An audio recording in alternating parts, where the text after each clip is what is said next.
ये सारी औरतें सोसाइटी कंपाउंड में बातें करती हैं। तभी सविता रात की बात सारी औरतों को बताती है। दूसरी ओर भाविक और उसके सारे दोस्त लुका छुपी खेल रहे होते हैं। पिंकू गिनती करना शुरू कर देता है।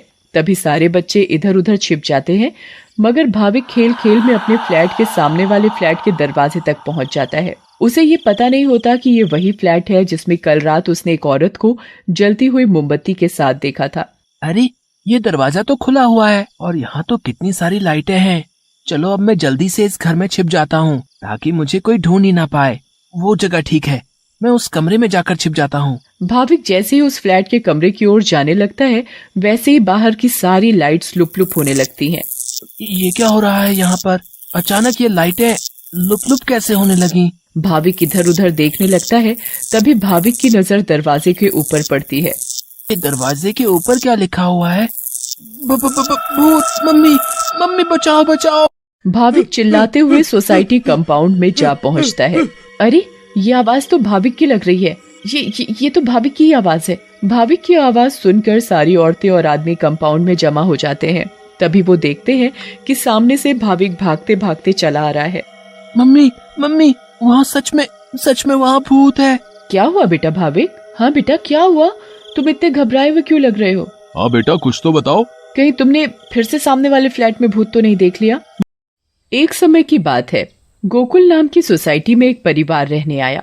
वो लोग उस सोसाइटी में नए नए ही आए थे। उस परिवार में राहुल, सविता और उनका 10 साल का एक बेटा भाविक रहता था। जैसे ही भाविक सोसाइटी के गेट के बाहर तक पहुंचता है, तभी से ही अपने सवाल जवाब शुरू कर देता है। वाह पापा, ये कितनी सुंदर सोसाइटी है। क्या हम इसी सोसाइटी में रहेंगे? हाँ बेटा, हम लोग इसी सोसाइटी में रहेंगे। देखो तो हमारा भाविक कितना खुश नजर आ रहा है। अब तो मेरे यहाँ पर नए नए दोस्त बनेंगे, ना मजा आएगा। हाँ बेटा, बहुत मजा आएगा। चलो अब अंदर चलो। जैसे ही वो लोग सोसाइटी के अंदर कदम रखते हैं, तभी जोर जोर से हवा चलने लगती है और भाविक को कुछ अजीब सा महसूस होने लगता है। मम्मी देखो तो, हमारे आते ही ये कितनी जोरों से हवा चलने लगी है। मुझे कुछ अजीब सा भी लग रहा है। नहीं बेटा, ये बस तुम्हारा वहम होगा। बच्चा समझकर सविता भाविक की बात को नजरअंदाज कर देती है।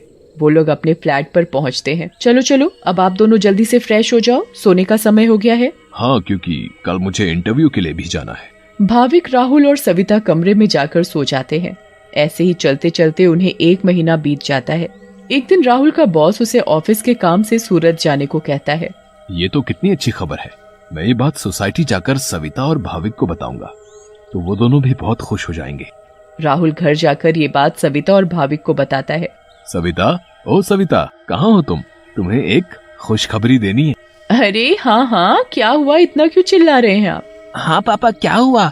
आप इतने खुश क्यों नजर आ रहे हो? अरे खुश ना हो तो क्या करूं, बात ही ऐसी है। अब आप बताएंगे भी, क्या बात है? मुझे मेरी नौकरी की तरफ से सूरत ले जा रहे हैं। बहुत बड़ा प्रोजेक्ट है। अगर सब अच्छे से हो गया तो क्या पता वहाँ से आने के बाद मेरा इंक्रीमेंट भी हो जाए। अरे वाह, ये तो बहुत अच्छी खबर है। वाह पापा, आप तो सूरत जा रहे हो। मैं भी जाऊंगा। बेटा, मैं तुम्हें अपने साथ नहीं ले जा सकता। और सविता, तुम मेरा सामान पैक कर दो। मुझे आज ही रात 12 बजे तक निकलना है। मैं बस कुछ ही दिनों के लिए जा रहा हूँ। सविता राहुल का सामान पैक कर देती है और राहुल उसे रात 12 बजे सूरत के लिए निकल जाता है। चलो भाविक, अब तुम भी जल्दी से दूध पीकर कमरे में सोने चलो। ठीक है मम्मी। सविता और भाविक अपने कमरे में चले जाते हैं। सविता तो सो जाती है, मगर भाविक को नींद नहीं आती। बहुत तेज बारिश होने लगती है। भाविक बालकनी में जाकर खड़ा हो जाता है और बारिश के मजे लेने लगता है। वाह, कितना सुंदर नजारा है। भाविक की नजर अचानक सामने वाले फ्लैट पर पड़ती है, तो वहाँ एक मोमबत्ती जल रही होती है। ये क्या है? ये सामने से कैसी रोशनी दिखाई दे रही है? ऐसा लग रहा है जैसे कोई मोमबत्ती जली हुई हो। अगर जब से हम यहाँ आए हैं तब से तो ये फ्लैट बंद पड़ा है। भाविक को फिर अचानक से एक औरत चलती हुई दिखती है। अरे ये औरत कौन है? कहीं यहाँ कोई भूत तो नहीं? मम्मी, भूत, मम्मी बचाओ, मुझे बचाओ। क्या हुआ बेटा, क्या हुआ? तुम इतना क्यों घबरा रहे हो? मम्मी वो भूत। क्या बोले जा रहे हो तुम? ठीक से बोलो, मुझे कुछ भी समझ में नहीं आ रहा है। मम्मी, मुझे नींद नहीं आ रही थी तो मैं बालकनी में जाकर खड़ा हो गया और बारिश देखने लगा। तभी मैंने सामने के फ्लैट में जलती हुई मोमबत्ती देखी और एक औरत को देखा। नहीं बेटा, ये भूत कुछ नहीं होता। ये तुम्हारे मन का वहम है। नहीं मम्मी, मैं सच कह रहा हूँ। नहीं बेटा, चलो अब सो जाओ, रात बहुत हो रही है। नहीं, मैं आपको लेकर जाता हूँ। अच्छा चलो दिखाओ कहाँ है भूत। फिर भाविक सविता को बाहर लेकर जाता है। कहाँ है भूत? मुझे तो कहीं कोई नहीं दिख रहा। मम्मी देखो, वहाँ पर देखो, वो सामने वाले फ्लैट में। अरे बेटा, कुछ भी नहीं है वहाँ पर। नहीं मम्मी, मैं झूठ नहीं बोल रहा। अच्छा ठीक है, चलो अब जल्दी कमरे में जाओ और सो जाओ। फिर वो दोनों कमरे में जाकर सो जाते हैं। भाविक, अब तुम्हें डरने की कोई जरूरत नहीं है, मैं तुम्हारे साथ सो रही हूँ ना, अब तुम आराम से सो जाओ। अगली सुबह भाविक सोसाइटी के दूसरे बच्चों से मिलता है। तुम सबके नाम क्या है? मेरा नाम पिंकू है। मेरा नाम सोनू है। और मेरा नाम गोली है। सारे बच्चे मिलकर पूरा दिन खूब मस्ती करते हैं। फिर रात में सारी औरतें सोसाइटी कंपाउंड में बातें करती हैं। तभी सविता रात की बात सारी औरतों को बताती है।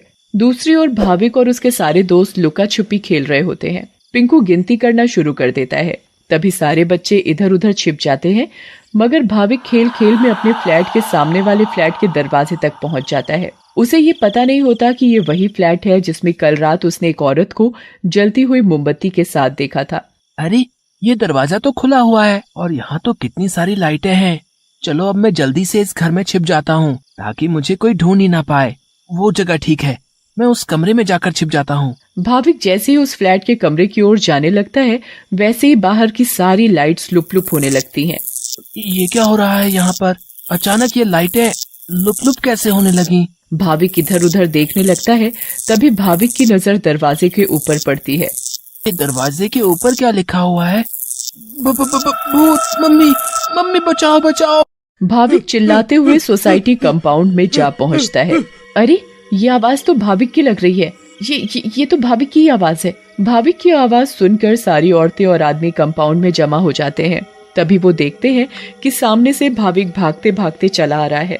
मम्मी, मम्मी, वहाँ सच में वहाँ भूत है। क्या हुआ बेटा भाविक? हाँ बेटा, क्या हुआ? तुम इतने घबराए हुए क्यों लग रहे हो? हाँ बेटा, कुछ तो बताओ। कहीं तुमने फिर से सामने वाले फ्लैट में भूत तो नहीं देख लिया? भूत? भूत? कहाँ है भूत? मैं छुपने के लिए एक फ्लैट में चला गया क्योंकि उसका दरवाजा खुला हुआ था। मैंने वहाँ लिखा देखा। क्या लिखा देखा और कहाँ देखा? कि यहाँ से चले जाओ वरना मैं तुम्हें मार दूंगी। चलो बेटा, तुम हमें वहाँ लेकर चलो। हाँ, चलो अंकल, मैं आपको वहाँ लेकर चलता हूँ, आप खुद ही देख लेना। भाविक सभी लोगों को उस फ्लैट में लेकर जाता है। कहाँ लिखा है बेटा? अरे, यहीं तो लिखा था। चलो भाई, यहाँ तो कुछ भी नहीं है। बेटा भाविक, चलो अब चलो। सभी लोग भाविक को वहाँ से ले जाते हैं, मगर भाविक उस दरवाजे को देखते देखते चलता है। नहीं अंकल, मैं सच बोल रहा हूँ। हमें इस बच्चे की बात एक बार मान लेनी चाहिए और आज रात मिलकर सोसाइटी पर नजर रखनी चाहिए। हाँ, आप सही बोल रहे हो। क्या पता ये सब सच हो। तो ये तय रहा कि आज रात हमारे पति सोसाइटी की देखभाल करेंगे। उस रात 3 आदमी सोसाइटी के गेट पर खड़े रहकर सोसाइटी की देखभाल कर रहे थे।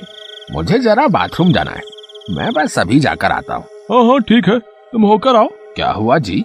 गुड्डू को बहुत डर लग रहा है और वो बोल रही है कि आप ही उसे सुलाएंगे, तो आप जरा ऊपर आकर उसे सुला जाएंगे? ठीक है, अभी आता हूँ। दूसरा आदमी पहले आदमी से बोलता है। मैं जरा अपनी बेटी को सुलाकर आता हूँ, उसे डर लग रहा है। अब सोसाइटी के दरवाजे पर सिर्फ रमेश यानी तीसरा आदमी ही बचता है।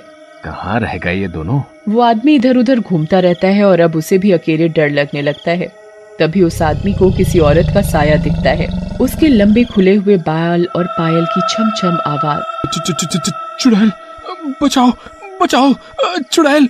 फिर अचानक वो चुड़ैल उसके सामने आ खड़ी होती है और आदमी बहुत तेज चिल्लाता है और वहीं बेहोश हो जाता है। अरे, ये चिल्लाने की आवाज किसकी आई? हाँ, आवाज तो मुझे भी आई। चलो चलकर देखते हैं। सारे सोसाइटी वाले अपनी बालकनी में आ जाते हैं तो वो क्या देखते हैं कि वहाँ रमेश बेहोश पड़ा हुआ था। ये आवाज कैसी आई थी? फिर सोसाइटी वाले नीचे आ जाते हैं तो वो वहाँ पर रमेश को जमीन पर पड़ा हुआ देखते हैं। सब जल्दी से नीचे आते हैं। सविता और भाविक भी नीचे आ जाते हैं। अरे, कोई इन्हें होश में लाओ, उठिए भाई साहब, उठिए। फिर कुछ ही देर में रमेश को होश आता है और वो सारी बात सोसाइटी वालों को बताता है जो उसके साथ कुछ देर पहले हुई थी। तभी सोसाइटी में अजीब सी आवाजें आने लगती हैं। मम्मी देखा ना, मैंने बोला था ना कि भूत है। हाँ बेटा, तुम सही कह रहे थे। तभी सोसाइटी के बीचों बीच धुआं उठने लगता है और वहाँ वो चुड़ैल आ जाती है। कौन हो तुम और क्यों हमें इतने दिनों से परेशान किया हुआ है? हाँ, बताओ, क्यों तुमने इतने दिनों से इन लोगों को परेशान किया हुआ है? हम भी तो इसी सोसाइटी में रहते हैं। तुमने कभी हमें तो परेशान नहीं किया, तो इन लोगों को ही क्यों? हाँ, बोलो बोलो। तुम्हारी वजह से मैं कितना डर गई थी। बताती हूँ, सब बताती हूँ। कई सालों पहले जब मेरी शादी हुई तो मैं और मेरे पति रवि सविता के सामने वाले फ्लैट में रहने आए। हम बहुत खुश थे, पर अचानक मेरी माँ की तबीयत खराब होने की वजह से मुझे कुछ दिन के लिए यहाँ से जाना पड़ा। और तभी सविता के फ्लैट में एक बहुत सुंदर लड़की रहने आई। रवि उस लड़की को पसंद करने लगे थे और वो लड़की भी। उस लड़की को ये बात नहीं पता थी कि रवि शादीशुदा है। मैं जब वापस आई और मुझे ये सब पता लगा तो मैंने रवि को समझाने की बहुत कोशिश की, बहुत लड़ाई की, पर वो नहीं माने। रवि मुझे छोड़कर उस लड़की से शादी करना चाहते थे। और एक दिन रवि और वो लड़की चुपके से अचानक कहीं चले गए। मैंने उन्हें ढूंढने की बहुत कोशिश की, मगर वो मुझे कहीं नहीं मिले। और एक दिन मैंने उन दोनों को बाजार में साथ देखा। उन दोनों ने शादी कर ली थी। मैं भागते हुए घर आई और ये बात मुझसे बर्दाश्त नहीं हुई और उसी रात मैंने फ्लैट से कूदकर अपनी जान दे दी।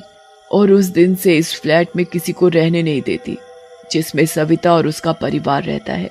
हमें बहुत दुख हुआ सुनकर जो भी तुम्हारे साथ हुआ, पर इसमें मेरे और मेरे परिवार का क्या कसूर है? हाँ आंटी, आप तो अच्छी आंटी हो, ऐसे कैसे कर सकती हो? चुड़ैल भाभी की मासूमियत देखकर पिघल जाती है। ठीक है, अब मैं तुम लोगों को कभी परेशान नहीं करूंगी। ऐसा कहते ही वो चुड़ैल हवा में गायब हो जाती है और कभी किसी को परेशान नहीं करती।